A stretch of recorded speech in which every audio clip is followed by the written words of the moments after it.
Thank you. All right, first I'd like to call the Tuesday, October 6, 2015 Board of Aldermen meeting to order. And let's start with the Pledge of Allegiance. Please rise. Pledge allegiance to the flag of the United States of America and to the republic for which it stands, one nation, under God, indivisible, with liberty and justice for all.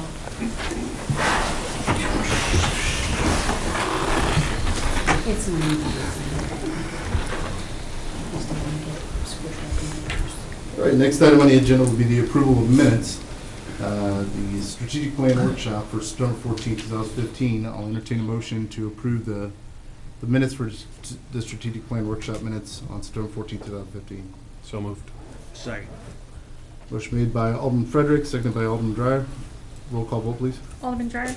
Yes. Alderman Frederick? Yes. Alderman Holly? Yes. Alderperson Casterly? Yes. Alderman Ock? Yes. Alderman Deloy. Yes. Motion carries 6-0. Next item on the agenda would be entertaining a motion to approve the regular board meeting minutes from September 15, 2015. So moved. Second. Motion made by Alderman Frederick, seconded by Alderperson Holly. If I could have a roll call vote, please. Alderman Frederick? Yes. Alderman Holly? Yes. Alderperson Casterly? Yes. Alderman Ock? Yes. Alderman Deloy. Yes. Alderman Dreyer? Yes. Motion carries 6-0. Next on the agenda will be hearing from the public. We ask that anybody from the public keep their comments down to 5 minutes. And please step up to the podium and announce who you are.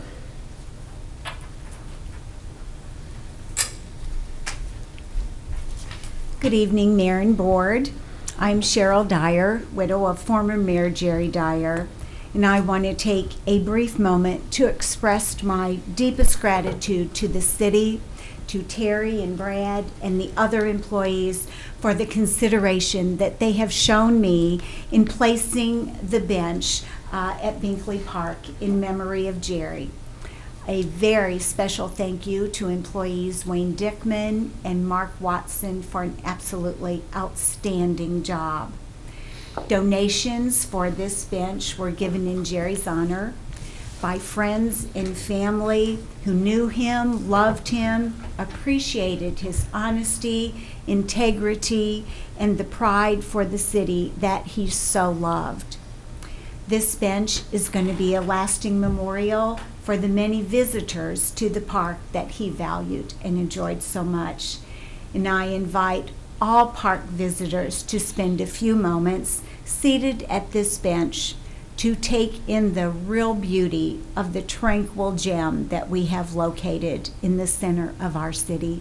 Thank you all so very much. And good evening. Thank you. Thank you, and congratulations on your appointment recently. Thank you. Anyone else? All right, not seeing anyone. Next item on the agenda would be the Board of Aldermen comments. I have a couple. Go.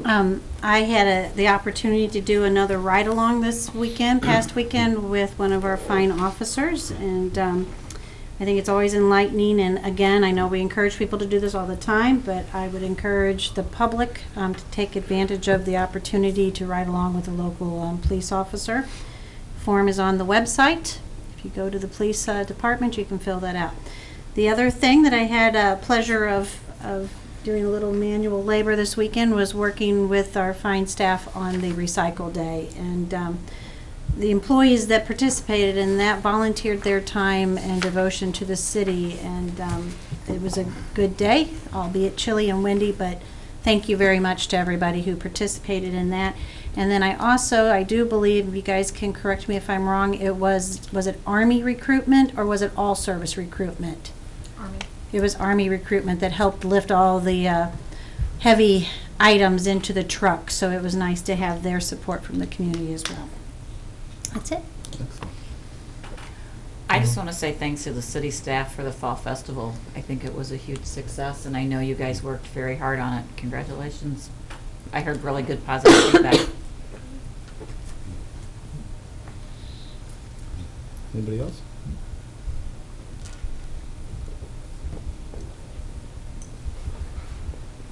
All right. With that being being said, I'll move on to the mayor comments, and we'll start that off with the drawing for the two items.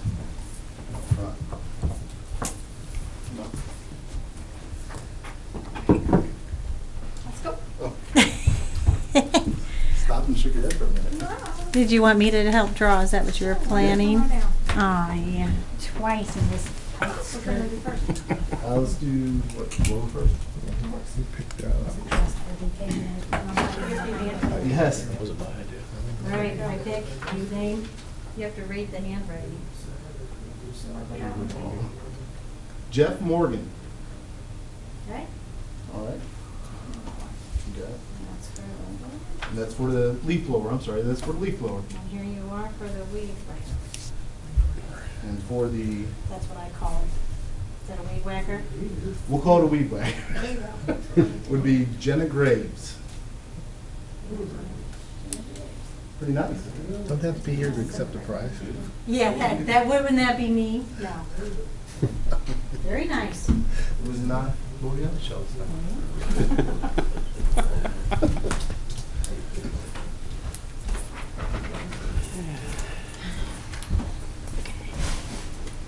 So some of my thunder was kind of taken here, and I appreciate that.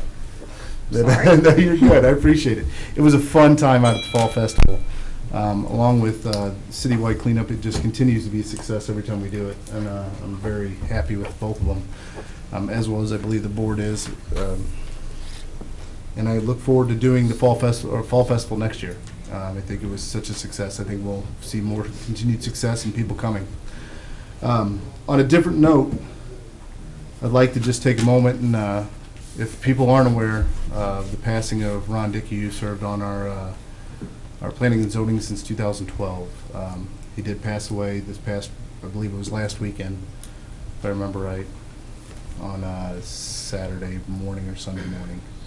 And just really missed, and it's not often that we have somebody pass while they're serving, and I just wanted to kind of note that. So our condolences go out to his family, and just hope that they have, they need anything, they can contact the city in any way we can help them.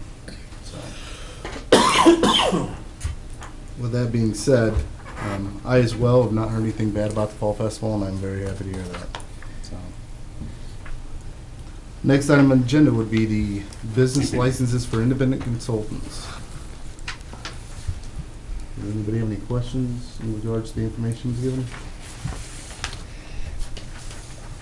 I will just kind of briefly explain, because I'm the one, I think, that received the first call, or that kind of speared us as a city looking into this. But it came to light that somebody in town had a business that was they were operating without a business license, and there was a question about whether or not they needed one because they were an independent sales consultant.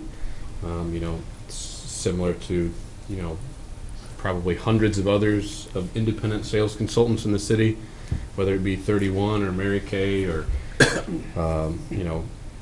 any of the other dozens and dozens of companies out there. So I called Terry to ask, and we did some research, and I guess it turns out that at this point currently we have 2 licensed independent sales consultants. I know 20 that live in the city, so it's not consistent for sure that anybody would get this license. I don't think that anybody's trying to do this because they don't want to get the license. I just think that they don't know that they need them. And quite honestly, it sounds like we collect sales tax from dozens and dozens and dozens of them, so they're operating, the way that they're supposed to outside of the license. The only way that we know to get the information is if a citizen complains, or if we happen across an ad in a paper or Facebook post or something. It seems probably not a good use of our employees' time to be chasing these people down for $25 or $30. And quite honestly, if we were, my recommendation would be that we eliminate the need for a business license for these independent sales consultants. I think it's a positive step with our relationship with businesses in town.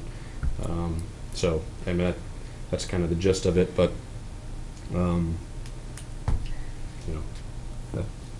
That's what I heard. What's the definition of an independent sales consultant? Would an insurance broker be an independent sales consultant, or what is the ordinance definition? I don't believe that there is an actual definition in our code. Certain individuals that are licensed by the state, and insurance agents would be one of those, doctors, Right. are not required to have any kind of licensing in the city because of their state licensing requirements. They specifically are exempted from that. But I do not believe that there is a definition of an independent sales consultant. What would be the possible benefit to us to requiring them to have a license? My understanding when I came here was that the reason we licensed them is so that if there was a complaint from a resident in the city that they felt like, for some reason there might be a complaint, that there would be the ability to go back and trace back that person, to know where the business is operated from and how to contact them. But the truth is, we have no way to have knowledge of who those individuals are unless we happen upon something and then follow up on it. So unlike a contractor, some kind of construction contractor where the building department would be out and know that there's a permit issued and that those individuals aren't licensed, there's really no way with this type of sales to know where those individuals are. And then I guess you have the distinction of those people who are doing it passing through town versus the ones who actually live in town. I mean, like the guy who knocks on your door and has a truck full of meat. Or, Yeah. or if you're a Mary Kay consultant that lives in Wentzville and you have a friend that lives in Warrenton and you come here to do sales versus someone who lives in Warrenton. I guess technically the person that lives in Wentzville and comes here for a sales show would need, Yes. currently would need to file and obtain a permit to Now, do that here. one of the distinctions, Alderman Ock, is if they're going door to door, they are required to have a peddler's permit.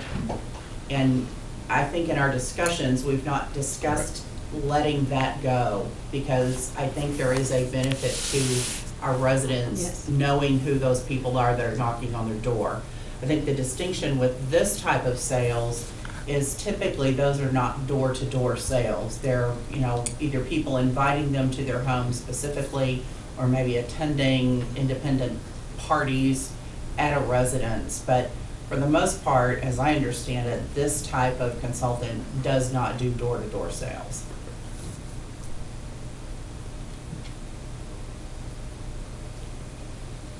Just out of curiosity, what do we charge for a license? Do you remember? I believe it is $25. I think that's correct.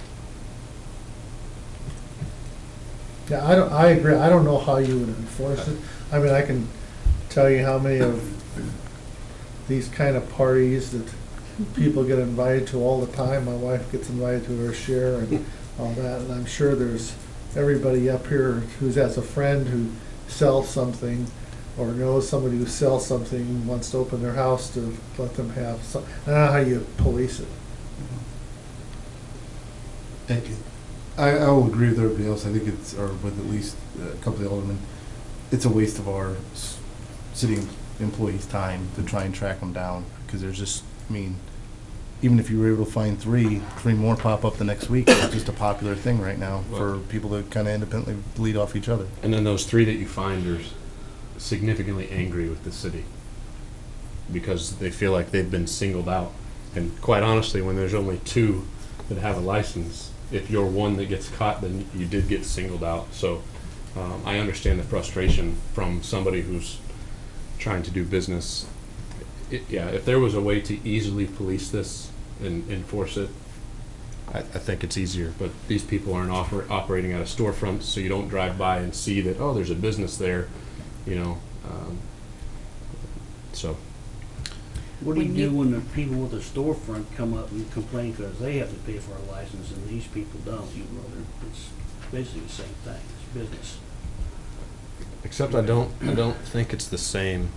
You're gonna have people complaining that how come I have to pay up for a license? These people are Or if you're doing, it's a business, and they don't have to, they don't have to, so.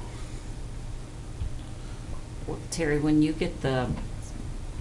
we get our sales tax money from the state, does it come with a report that tells you who that came from? Yes. So we do have access to that information. Oh, Gab says it does not. Okay. Oh, okay, okay, It doesn't show a breakdown, exactly. okay.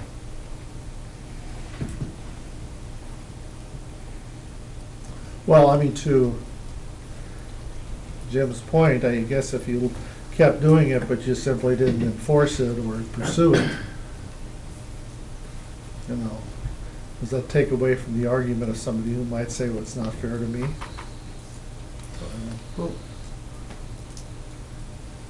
I think a storefront, they're all paying sales tax no matter what. A storefront is in my eyes, is a little bit different than what the other individual is. You're actually operating a full business where those other businesses go outside of here, may go into the county, what be it.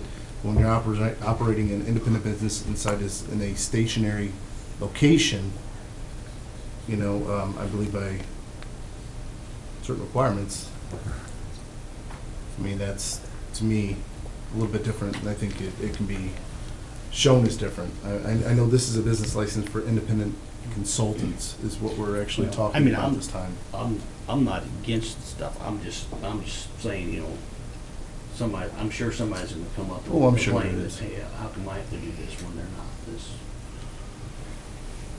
I just wanna, make sure we can deal with that.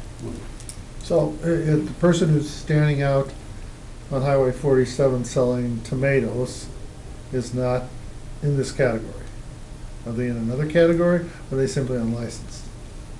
They would be in the no storefront, or the seasonal, we also have that seasonal Okay. that's So for there is a one category day or for- for, yes, specifically to address that. So it sounds like this is kind of a catch-all category, in some ways. So, do we need to just define what we mean by independent sales consultant? Well, I guess if we're gonna license them, it would seem that you would need to define. Or if we're going to allow them to not be licensed, do we need to specifically say, this is what we mean when we say, and I guess here I might be asking, I don't think you need Mr. to. Gruville, I mean, you yeah. have a definition. Might be asking- Everybody's gonna say, I'm an independent consultant. right,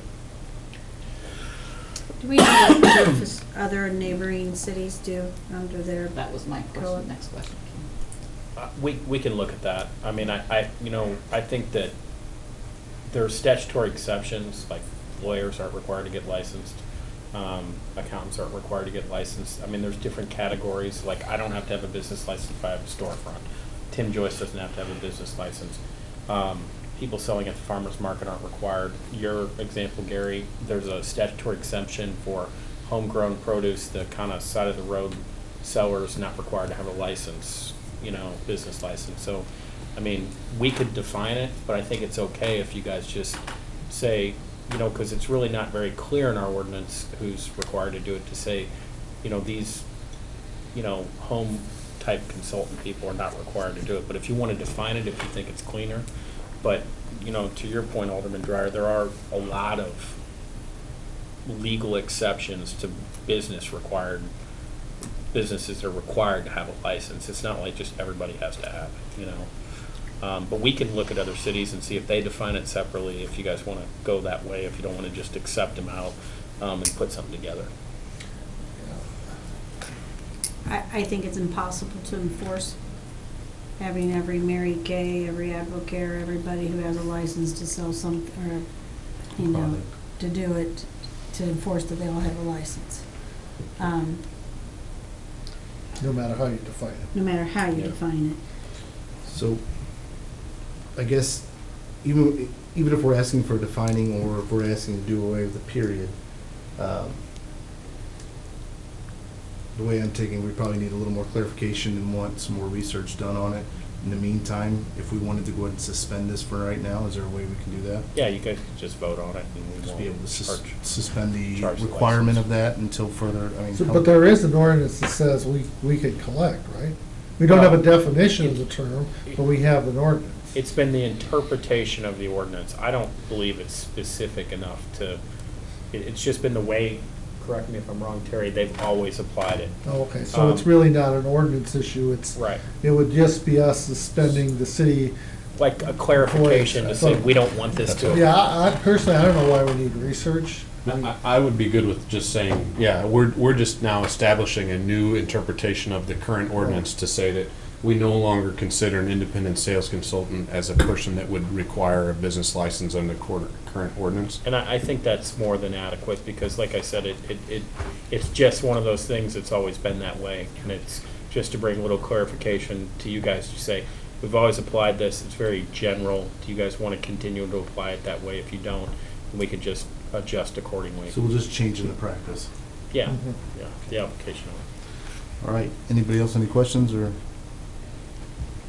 Do we need to make a motion No. to direct, okay, you wanna do that? Yeah. I'll entertain a motion for the change in practice for no longer requiring a business license for independent consultants. Correct? So moved. Second.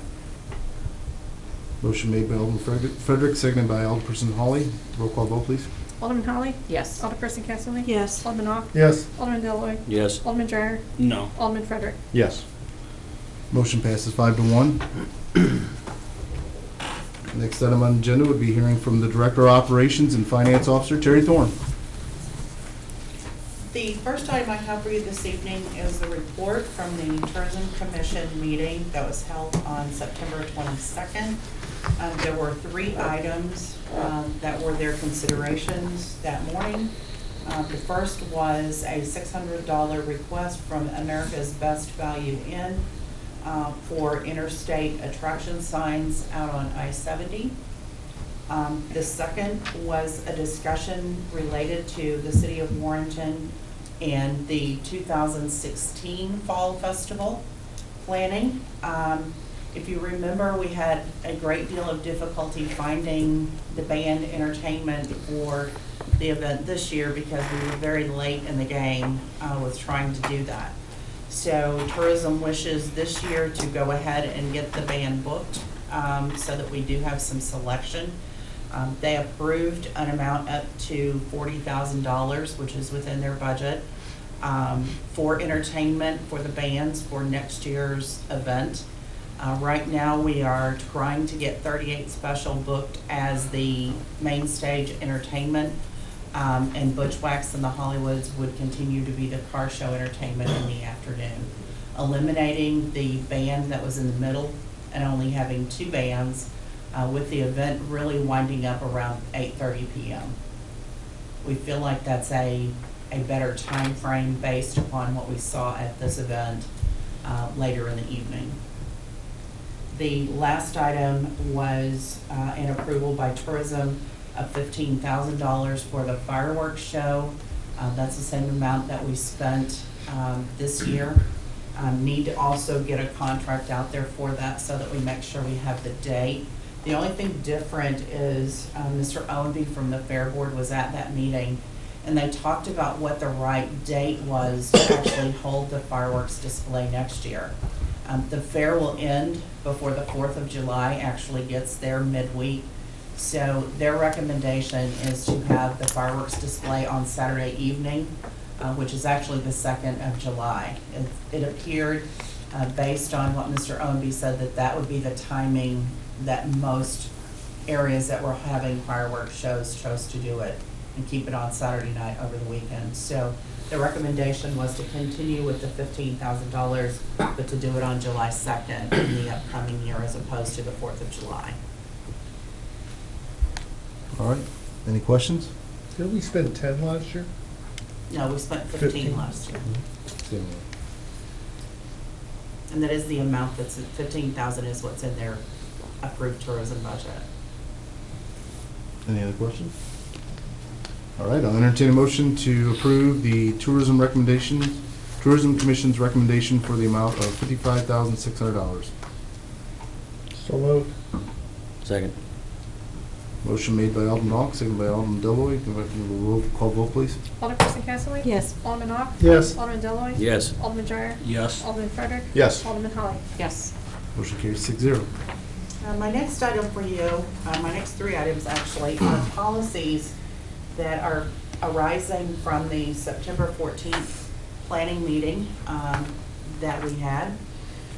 These are procedures that either clarify or establish new guidelines for meetings. The first is meeting procedures and deals with individual voting by members of the board. So as to clarify this, so that there is an understanding of what the requirement is or is not. This policy its purpose is to ensure consistent application of procedures during board meetings. It spells out that the debate of agenda items should occur prior to a vote being called for. Also discusses the fact that based upon Robert's Rules of Order, which is what we use as our guideline here, that once the vote is taken and recorded, then it's time to discuss the next agenda item rather than going into more discussion and debate on the item that the roll call was just taken for. And also spells out that there will not be a required explanation of the reason for your vote, be it yes or no on any item. But it certainly does not prohibit you, if you wish to make a statement in regard to why you voted a certain way, from doing so. But it prevents a request for those clarifications or reasons. The second part of this deals with the time that the public is allowed to comment on items that are on the agenda and listed. There still will continue to be the 5-minute public session for discussion at the beginning, but rather this clarifies that during the discussion by the board of an item that's on the agenda, the public will be allowed to come and make their comments to you and to the viewing audience for those items. That's a little different than what we have done at times in the past. So the practice may be a little different than what everyone's used to, but gives the ability for the person wishing to address the item to hear what the item is and more of an explanation prior to having to make their comments at the beginning of the meeting.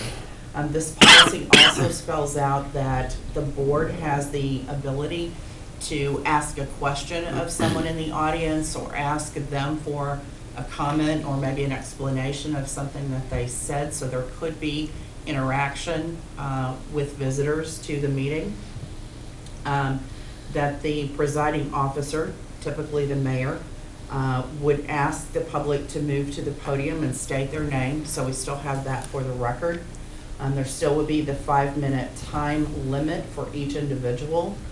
And the presiding officer, again, mayor in this case, has the ability to stop the public comments on that agenda item if those individual comments become redundant at some point, so as to keep the meeting moving forward. That's really the gist of this, and its purpose, again, is to make sure that we are consistently applying things for this particular meeting. Any questions? Yeah, is it the intent of us to push this down to the other public meetings like zoning? Because at the last Board of Aldermen meeting, there was an occasion where an individual made a comment during the meeting, and the person running the meeting said, you know, it's not time for you to speak, you already did. So basically, this is addressing that exact situation. Is it the intent that this policy would then become the same policy for P&Z, or does that have to be in a separate procedure? Well, it's interesting you asked that, because when I drafted this and sent it to our city attorney, it included planning and zoning and Board of Aldermen. And the comment I received back was that we did not have the ability to designate that for planning and zoning. Would you like to, I'm sure that's the wrong terminology, The but statute specifically says for planning and zoning that they have to designate like their own secretary and set their own policies for the conduct of the meeting under the statute. So, you know, they've never had a review of any policies or procedures for how they run their meeting, what they do for their meeting. I think what can happen is planning and zoning can review this and they can then adopt it themselves. But there is a very specific statutory section about conducting the meeting, policies for holding the meeting, and how the meetings are to be basically done on the statute. So to make sure that it was very clean, I think what we would have, the board can't set their policy for conduct of the meeting under the statute. But we can Under make the a state statute? Under the state statute, yes. But we can make a recommendation for them to review it Yeah, I and mean, possibly I don't adopt know it. that they'll have an issue with it. Yeah, I mean, I would hope that we could ask them, city could ask them to place this on their agenda for their next meeting for discussion, because it's happened a couple times. And I think it's the same issue that we have here as an individual from the public, really has a hard time commenting on something prior to the situation being presented, and then something's presented and either they have clarification or they have additional information that may be helpful to the board, there's not that opportunity. So to me, if we're gonna adopt this, which I think we should, then I think we should also ask the PNC to consider that, and Jack could take it to the meeting or however we handle that. So let me also understand from a procedural standpoint. So if we have a public hearing now, will there still be a public comment section in the public hearing? And then when we get into the actual meeting, then they're also allowed again to come through for 5 minutes. Is that how that's intended to work? Well, the public hearing section, they are required, we have to have it Okay. available for comments. And an applicant should put any piece of information, if anybody ever challenged it to court, an applicant should put any piece of information or try to have any questions answered at the public hearing, because that's actually the opportunity for questions to be asked and examinations to be taken. So ideally, you would like as much of that information to get out in the public hearing and for some type of discourse to occur, but you know, it's not mandatory that happen that way. It's in the applicant's benefit to make sure as much as possible is in the public hearing. But sitting up here, and I don't know how everybody else feels, but it's always been my feeling that in the public hearing section, that's the opportunity for the applicant or those who oppose the application to make a comment. But we generally don't get in dialogues during the public session with either person coming to the podium. So the intent is, what you're saying is that we should be doing that during the public hearing, or the board interacts, or afterwards? Because usually we do it afterwards when we're discussing the item, but are you saying that we should be dialoguing in the course of the public hearing?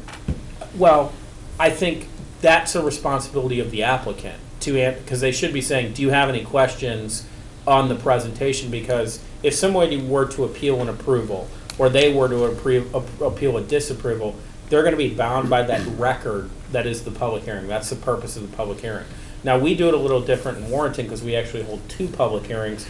So I think practically speaking, that discourse has taken place either at one level and there's been questions asked in that feedback period outside the public hearing if that's when it occurs. And at the second level, it's completely re-presented and it's addressed at that second level, which we made part of the record, you know, the packet of the planning and zoning officer. Really, it's how you guys want to conduct it. For purposes of the city reviewing a zoning issue, typically answering the questions is only benefiting the applicant and doesn't really change the city's legal position in reviewing it. It really is a benefit to the applicant if they want to request questions to be asked and to have that discourse at that point. But like I said, practically speaking, since we hold 2 public hearings, that never really becomes an issue because questions may be raised to P&Z, as you see, Gary. Those questions are answered before Board of Aldermen. It's put in the packet, it's submitted to you guys review it, and really there's not that much even interaction or questions that occur at the board level because it kind of corrects itself, if you will. And then there's actually 2 records that really show all the information and any questions that were asked because a lot of those questions were asked at the P&Z level. But in a situation, if there was something that was necessary, you guys could reopen the public hearing, the meeting, if you're like, look, this is very important that we get this back into the public record. We think it's essential. Somebody could move to reopen the public hearing. It's advertised for that night. and get into that situation if that were to ever occur. And I think we've gone a little more into, let me back this up just a minute. A lot of what we did this for was, and I don't know if you remember us discussing it or not, but is because some of the items that aren't in public hearing, some people want to get up there and speak ahead of time, and it's an agenda item. We wanted to be able to guide them and say, we're going to open up a little discussion when we get to that on the agenda. Right. And have the freedom to be able to do that in an open course interaction with them, instead of saying you have to come up at the very beginning, and by the time we get down there, may have forgot the arguments of what they didn't want it for. But on a public hearing in the very beginning, I agree, that's the time for discussions if we have that very open public, you know what I'm saying? Yeah, well, that's, because, I mean, that's totally different, because usually, I don't know what the rest does, I sit and listen to what's being commented on the public hearing by the applicant, and just kind of mull it over, and then when we get into the issue within the meeting, that's when you have the broader discussion. But you're saying we should do it then, or it doesn't matter? Well, I think if we had one public hearing, I would say absolutely do it then. But I think by practical application here, there's really not that much discourse with the applicant by the time it gets to even the question and answer section at the Board of Aldermen meeting. You know what I'm saying? Because it really, so much of that gets kind of resolved between P&Z's public hearing and this public hearing. You know, we always submit as part of the record the planning and zoning packet that basically took all the first public hearing questions and their answers, and then all the questions that were brought up by P&Z and their answers, and by this time, usually it's just clarifications. If there was something that you thought as board members was important to get into the public record about a particular issue about a zoning thing, from the city's perspective, I've absolutely encouraged you to ask those questions during the public hearing or to respond. And I think, you know, Alderman Ock, I think you guys have done that when people from the public have spoken. You guys have responded and had that interaction. Well, we that have, to me, that's a very limited thing that I've asked questions. I didn't feel like that was the appropriate time to do that. And there is a lot of discourse or conversation if the P&Z took a position that the board's not going to support. Then there's going to be a lot of conversation about, no, this is not what, no, we can't support that. So if there's some differences between the two boards, then that conversation is not just adding onto the record, but it's formulating an up or down reaction. Yeah, This and that ordinance, should be in the public hearing section for but this sure. ordinance is really, what it's done is it's kind of fine-tuned some things with Right. a couple open doors we need to open up. Yeah, and I That's basically understand what it is. Yeah, I understand, but I just didn't know practically how we were going to move forward on doing this. So I'll entertain a motion to approve the meeting procedure policy. So moved. Second.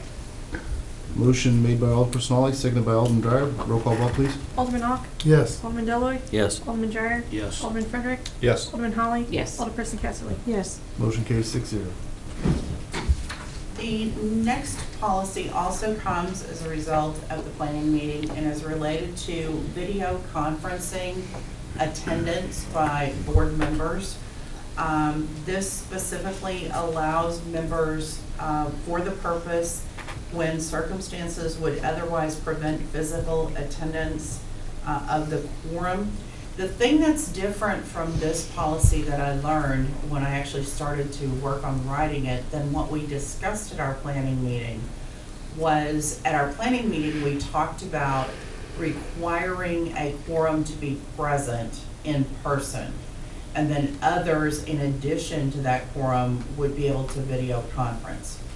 When I put this policy and discussed it with our city attorney, the fact of the matter is that it is allowed, and it may not be what you all choose to do, but it is allowed to have a member making up the quorum be video conferenced into the meeting as opposed to being present physically. So I want to point that out because that's not what we talked about. Now, this is written to allow that participant in the quorum to do it by video conferencing. So if you choose to require the quorum to be present in person, then we need to change some of the language in this policy. But before we discuss it, that is by state statute, is that correct? The verification on that, Mr. Graville? Yes, it is. It's a very poorly written statute with It is, regards it's to very quorum. open-ended. But yeah, I mean, a lot of this is off the MML's model policy, is what the municipal league But, suggested. so the state says you can have an absent member make quorum, but we could be more restrictive. Absolutely. We can, we have to Yeah. meet, but then we can exceed a state statute. Yeah, you could say you want the quorum present in order to have a meeting. Or you could state, only in an emergency situation can you have less than a quorum present. You know, that may be something that By is person. possible. And that's the way the state legislature section of the statute's written, where it says, basically, state legislature has to be present in order for, it has to have a present quorum in order for other people to vote via video conference. But, you guys can mirror that and set your own rules. The 610, chapter 610 allows that. So what happens if we say we want an absentee member can make quorum, and we lose connection to the absentee member, so you no longer have a quorum? And we stop the Becomes a meeting work so we can session. reestablish connection. Then it becomes a non-quorum work session, and you cannot take votes. That's what this policy is. Until Until the we can reconnection is reestablish. made? Yes.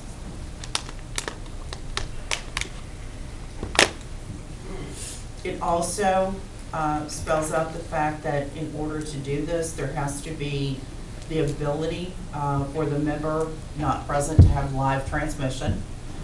Requires that audio is available to be heard by all of those in physical presence at the meeting, and that the member who is attending by video conferencing must be able to hear the comments from those who are present. So it has to be a two-way conversation. I did speak to Greg, and we do have the ability to put, for example, if someone would FaceTime in on their iPad, to get that up on the television screen so it is readily available for everyone in the audience to see. Well, I mean, here's where I'm at on this, just thinking about it. I don't have any problem with the policy, but when it comes down to getting a quorum,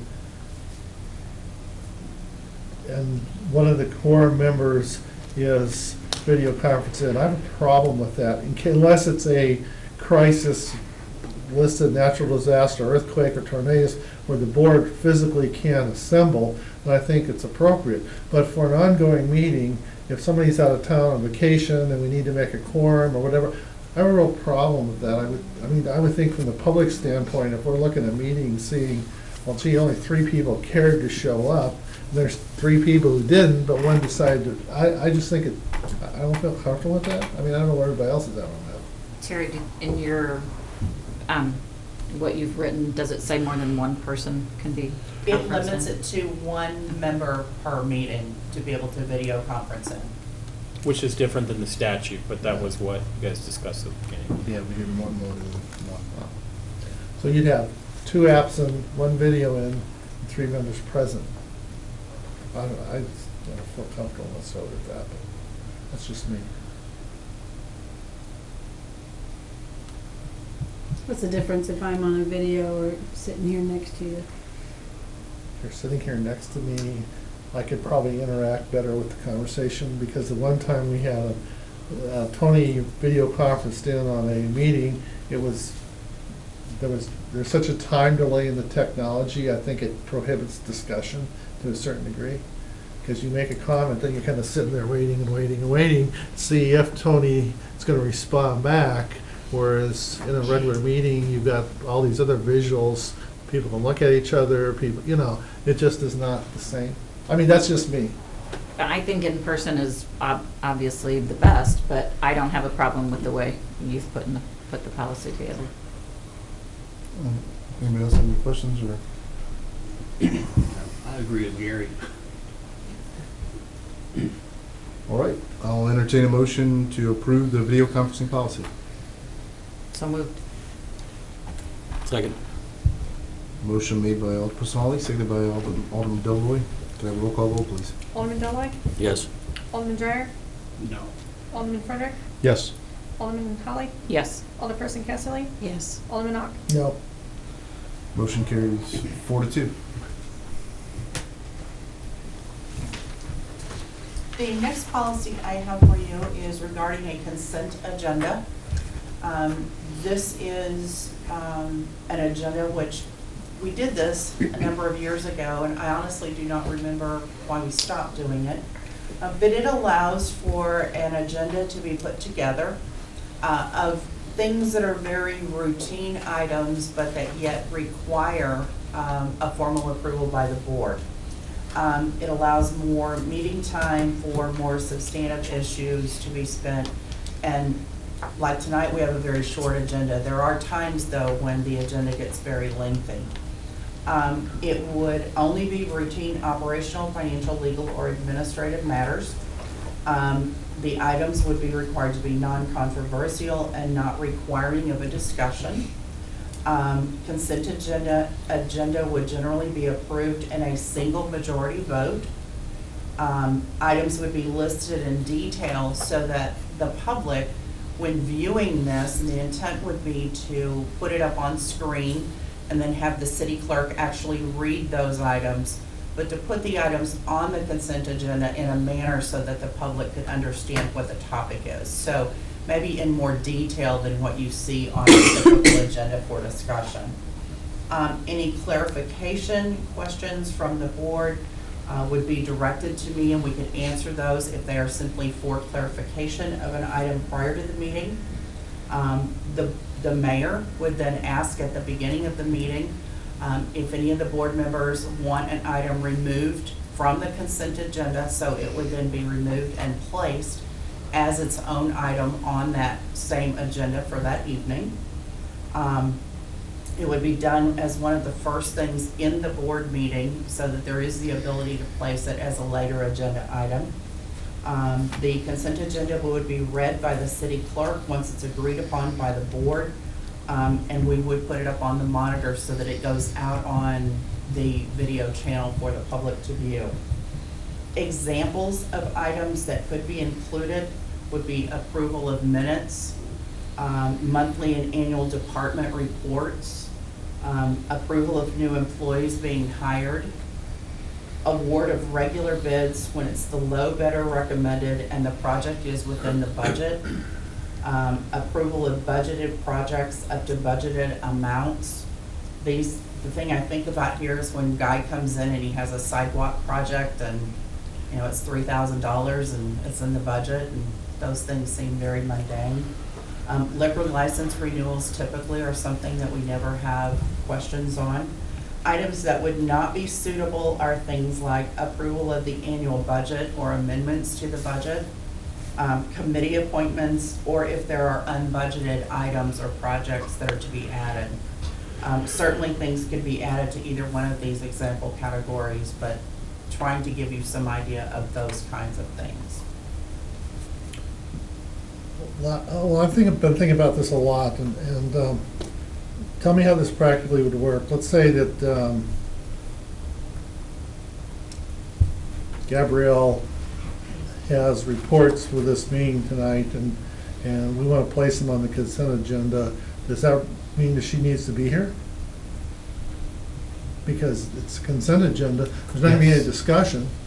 If her item, if it's the meeting where she's required to be here, and that would be when her monthly report would be here, she would still need to be at the meeting. Just because if you asked at the beginning for it to be pulled out, she has to be present to answer any questions. I mean, personally, I'm going to vote no. The more I think about this, because sometimes you don't think of the questions in the report until you're at the meeting. I mean, I try to review my packet, and if I have questions, I email them to Terry prior to the meeting and say, what's this about? But I don't always catch it all, so when I come to the meeting, I may have missed something, and then it's the consent agenda item and it's gone. And you don't realize it at the time.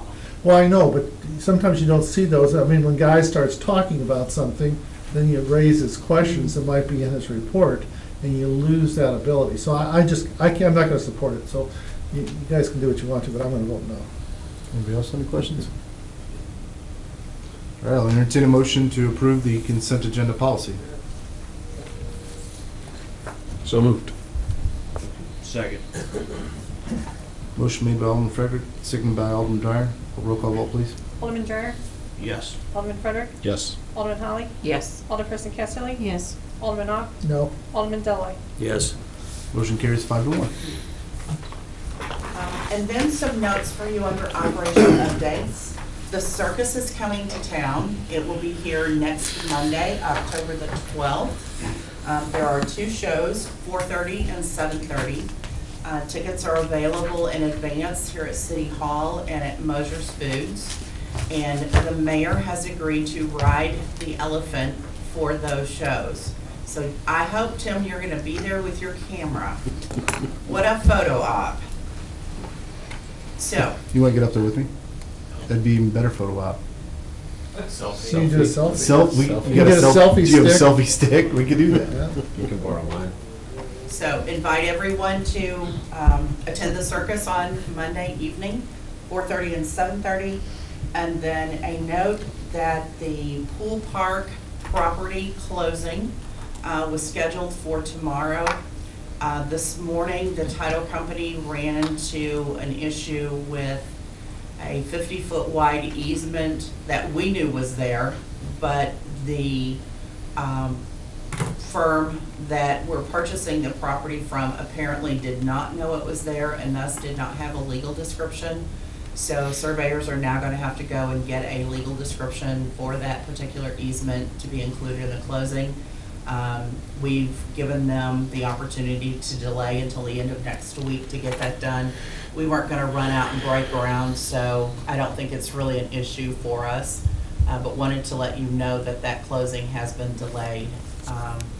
If they get it accomplished before the end of next week, then it will go ahead and close whatever day that the title company's ready. But it's really not a big issue, but it's something that needs to be cleared up before we actually close on the property. That's all I have for you this evening. Here's your question.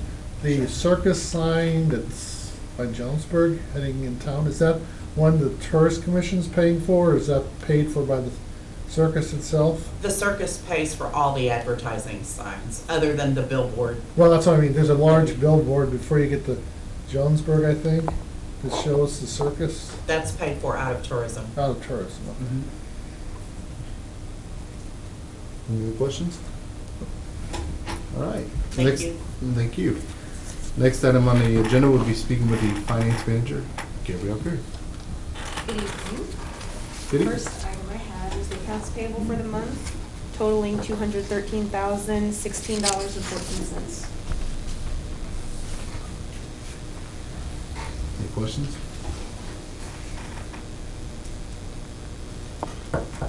All right, I'll entertain a motion to approve the accounts payable in the amount of $213,016.14. So moved.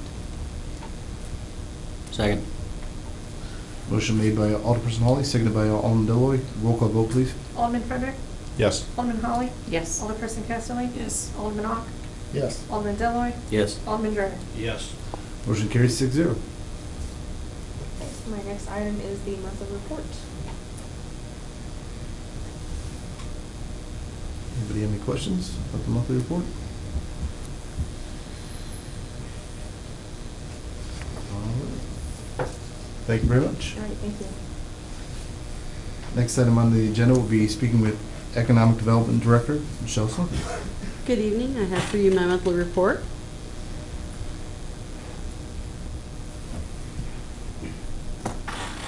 Anybody have any questions?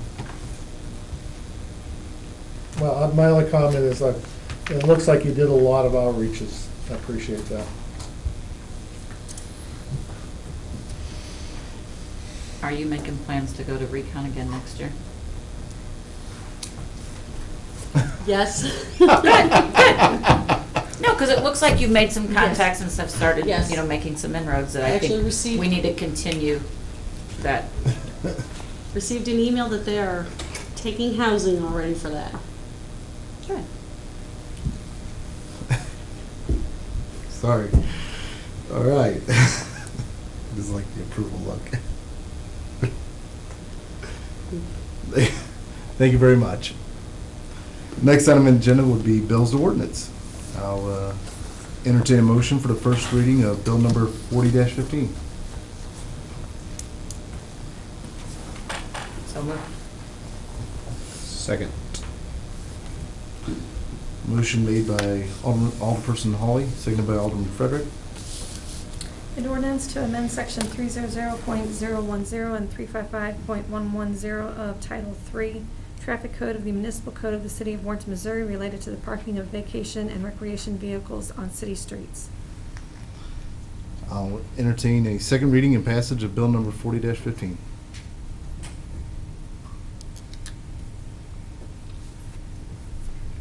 Call for a second reading. Passage of bill number 40-15. Second. Motion made by Alderman Dreyer, seconded by Alderperson Holly for the second reading and passage of bill number 40-15. An ordinance to amend section 300.010 and 355.110 of Title III, Traffic Code of the Municipal Code of the City of Warrenton, Missouri, related to the parking of vacation and recreational vehicles on city streets. Roll call vote, please. Alderman We have Holly? discussion? I guess we can. Well, could we just, for my purposes, re-verify what we're doing here? Because this isn't this part of one step of a two-step process, where we're passing this tonight, and then we're gonna come back with P and Z, or just the board doing something different? I thought this was the second step, Or right? is this the second step? This is the second step. Yeah. This is the traffic code only, not related to zoning we have the parking of recreational vehicles on lots and in driveways regulated under zoning. This is on public streets only. Well, I was thinking of the parking of vehicles on private property driveways as the second step, but that's, We addressed that before by not changing, The current policy. by agreeing to what zoning recommended, which was no change to the current zoning policy. I didn't know that we agreed to that. I thought we were gonna have a general discussion about what is appropriate for parking of vehicles on private property if we want to address that. In other words, it came up, well, can people park in their backyard? Can they park in the side yard? Can they park in the driveway? And we're just not gonna address that as a board. We're just gonna leave it alone. Was that the conclusion? That wasn't the conclusion I got, but maybe I missed it. The only thing that I felt like we still had once this was done was to talk about trailers, Okay. not Utility trailers. vacation vehicles, but Utility. utility trailers as a separate discussion. Okay. Because seemed like there was some loose ends that were still there. Well, we can certainly bring it back Yeah, to there's- planning and zoning if there's that's no what reason you all why are we can't bring it recommending, back. to revisit it, but Okay. the Planning only and thing zoning. left on my list related to this is to bring back the Utility discussion about trailers. utility trailers. My only question on this one is how are we going to inform the public that there's been a change? Well, I think that the 72-hour window will give, because they'll have to go, an officer will have to notice it there, probably give some contact at that some point. So I think for specific individuals and specific houses, when we get a complaint, I think that'll be the notification probably, because it'll give them basically 3 days to move it. Terry, Yeah, the only other way that I can think of that we could put public notification out there is if we can convince Tim to do an article perhaps to talk about the change.